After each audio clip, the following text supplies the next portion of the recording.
Dun, dun, dun. What's on TV? I don't know. Let's see. Yeah, that's a good idea.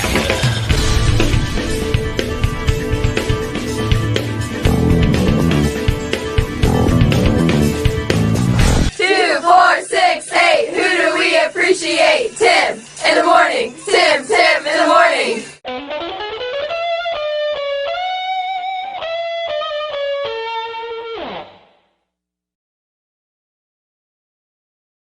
Any songs stick out in particular that came in a certain way and it ended up in the final mix totally different than when it came in?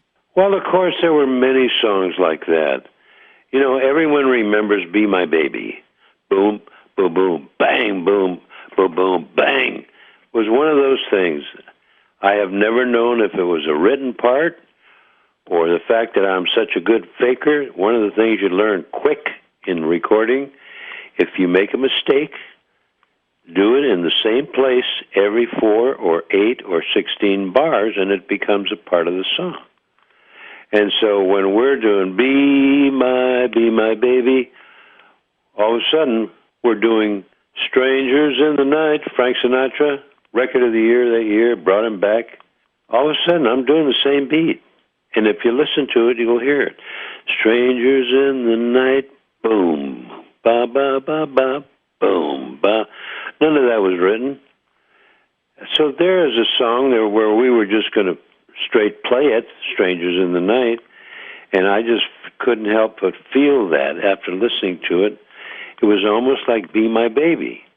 And, of course, that particular beat became infamous with rock and roll, and that was the late 50s, early 60s with Phil Spector. You guys were instrumental in helping conceive the Wall of Sound. Absolutely. Phil was a very close friend of mine. My daughter was his secretary. When we did, Phil used to call us the Wall of Sound. Everyone else called us the Wrecking Crew. And we felt like a wrecking crew when we were in there with Phil at the infamous Gold Star Studios. And we would start a song a certain way, and for some reason I'd say, if we were to, I had a perfect example. The Eve of Destruction. Remember the song, yes, Barry yes, McGuire? Mm-hmm. The Eve of Destruction. To me, when I listened to it, it sounded like a bunch of soldiers marching like a dirge. And it wasn't that. It was a regular singing rock song. And I said, I have an idea. Let me do this. And I just started out with a drum roll. Brum, brum, brum, brum, brum. Just slowly. It was almost like you could see this line of soldiers. And Barry McGuire was singing his heart out with the song, and that became the song. And to this day, when I hear that song, I get goosebumps thinking about it.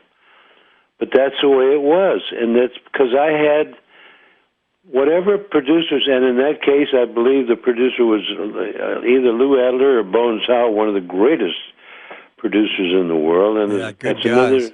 another perfect example when we did the Fifth Dimension. Everything we did, whatever we felt, we did with Joe Osborne on bass and Larry Knechtel on keyboards. Well, my particular discography is just approaching 6,000. Just phonograph records. That's not counting movies, television, pilots, commercials. And vinyl's making a comeback. So Vinyl is making a big comeback right now, too. And unfortunately, they talk about the big C, which is cancer. Unfortunately, I, like so many others, had to go through the big D, which was D for divorce. And unfortunately, I lost an awful lot of my gold record awards. I had over 150 of them. I lost all my vinyl. I lost everything. Everything had to be sold because I was a hard head. I refused to have to pay alimony to this person who did what they did to me. And I just said, I'll sell everything and I'll get enough cash to pay her off and goodbye. And it was an 11-year marriage, and she got a lot of money. And recently, she even tried to get back with me, and I said, "Are you nuts?" And I hung up on her. So that didn't get the Hal Blaine rubber stamp for sure. Well, the rubber stamp is another story. It's a simple story. When we got our first calls on movie calls, the librarian would come out and put down 4 or 5 feet of music parts for a 70, 80, 90, 110-piece orchestra. And if some reason, and it happened before to me, if some reason they called you back 2 weeks later or a week later and they said, "We lost you in the mix," or somehow that tape got destroyed. In those days it was 2 and 4 track before they really went up to hundreds of tracks and Pro Tools. In those days, you had to read your part and overdub on whatever it was they lost. And unfortunately, there was not a librarian there to hand you your original drum, 5, 6, 7, 8, maybe 20 music cues for this movie or this TV show. It was always that. I mean, I remember doing Martin Mull's very first HBO special, and it was HBO's very first special. And Martin Mull was a funny guy, and I went in there with some great musicians. We were the backup band. We did it in Hollywood at the Roxy, I believe it was, and they paid me double scale. And about a week later, they called me and said, "Well, somehow we lost the drums. Please come back in, and we'll redo everything." Well, I don't know. That was a 6 or 7 and maybe an 8-piece band. Well, with my rubber stamp that I learned at 20th Century Fox, as I was slowly going through all the music looking for my drum parts, I saw a strange-looking thing. It almost looked like a cucumber with a nostril.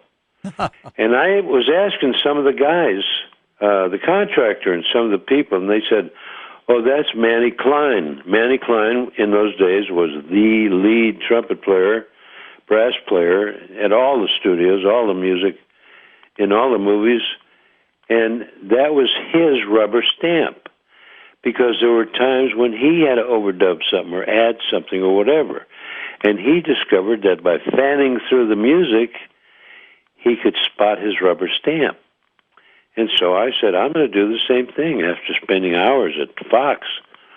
I got a little rubber stamp. It says, Hal Blaine strikes again. And that's it. And a number of times through the years, I've been called in to redo something that they lost, whatever. And I would just sit there, fan through the music. Boom, there it is. Boom, there it is. And I'd get my 6, 7, 8, 10, 12 cues, and I had them. And I could be out of there in a matter of, a couple hours.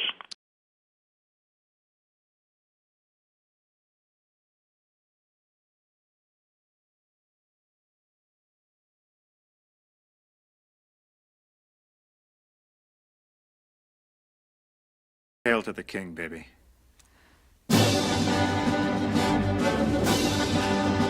What the hell are you two doing? It's called rocking out. You wouldn't understand, Dad. You're not with it. I used to be with it, but then they changed what it was.